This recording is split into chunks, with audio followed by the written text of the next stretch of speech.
Foi tanta que a polícia rodoviária e motoristas tivessem cuidados nas rodovias por conta do gelo na pista. E nevou bastante também na cidade de... Ontem a neve chegou a Cambará do Sul no começo da noite. तो आपके समझने वाली बात यह है कि जो global warming हो रही है ना, ये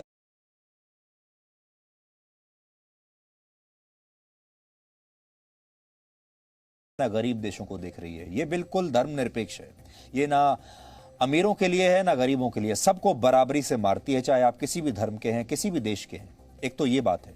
दूसरी बड़ी बात है, जिन देशों में गर्मी पड़ती है वहां बर्फ पड़ रही है। जहां बर्फ पड़ती थी इससे पहले है, जहां बरसात हो रही है, और जिन जगहों पर पहले बहुत बरसात होती थी वहां पर सूखा पड़ा हुआ है। और ये इसी को ग्लोबल वार्मिंग कहते हैं।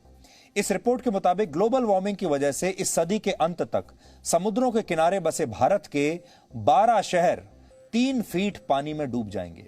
अब आप देख लीजिए, नोट कर लीजिए कि कहीं आप भी इन शहरों में तो नहीं रहते। तो ये शहर कौन कौन से हैं? अगर आप यहां रहते हैं तो सावधान हो जाइए। ये हैं मुंबई, कोलकाता, चेन्नई, कोची, विशाखापट्टनम। ये शहर हैं जो 3 फीट नीचे इसमें पानी में डूब जाएंगे। इसके अलावा गोवा राज्य में भी पानी में बहुत जो स्तर है बढ़ जाएगा। बाकी शहरों की क्या स्थिति होगी ये आप इस नक्शे पर देख सकते हैं, और आप ढूंढिए कि क्या आप भारत के इन इलाकों में तो नहीं रहते।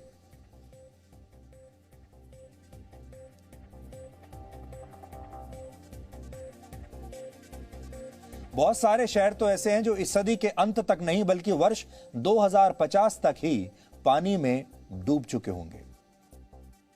अगर आप सोच रहे हैं कि आप इन शहरों में नहीं रहते और आप बच जाएंगे तो आप शायद गलत सोच रहे हैं, क्योंकि ये शहर समुद्र में डूबे होंगे तो मैदानी इलाकों में आपको सांस लेने के लिए ऑक्सीजन ही नहीं मिलेगी, क्योंकि इस समय वातावरण में कार्बन डाइऑक्साइड पिछले 20 लाख वर्षों के मुकाबले सबसे ज्यादा है, और मीथेन और निट्रस ऑक्साइड जैसी जहरीली गैसों की मात्रा भी 8 लाख वर्षों के मुकाबले इस समय सबसे ज्यादा है।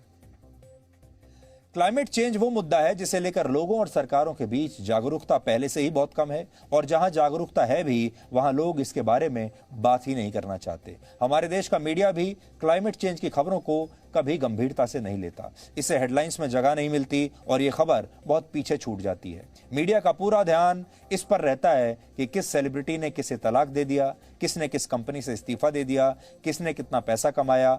ये सारी खबरें तो आपको मिलती रहती हैं, लेकिन हमें लगता है कि क्लाइमेट चेंज की खबरों को प्राथमिकता देने का समय अब आ गया है, क्योंकि वो दिन दूर नहीं जब दिल्ली और मुंबई जैसे शहरों में बर्फ पड़ने लगेगी, नैनीताल और शिमला जैसी जगहों पर भीषण गर्मी पड़ेगी, और राजस्थान में भारी बरसात होने लगेगी।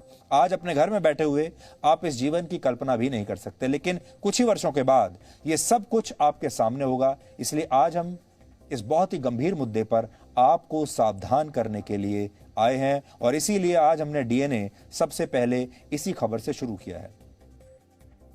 क्लाइमेट तो चेंज हो रहा है, लेकिन हमारे देश की राजनीति बदलने का नाम नहीं ले रही। यहां पर क्लाइमेट चेंज नहीं आ रहा। इसे समझने के लिए आप भारत की संसद के वो दृश्य देखिए जिन्हें देखकर आपको लगेगा कि जैसे यहां ओलंपिक खेलों में कुश्ती का कोई मुकाबला चल रहा हो, और सांसद राजनीति की बजाय थोड़ी देर के लिए पहलवानी करने लगे हों।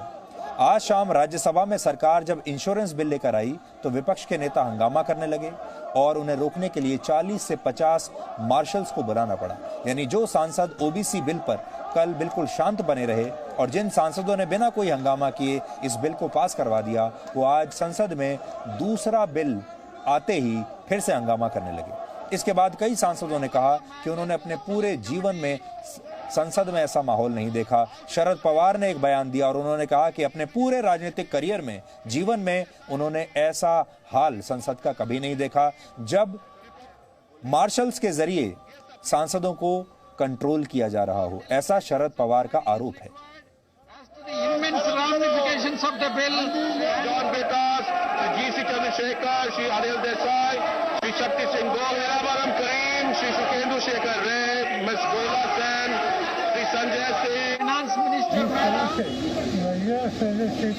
हमला हो गया कि वही आज से कोई नहीं है, कम से कम 40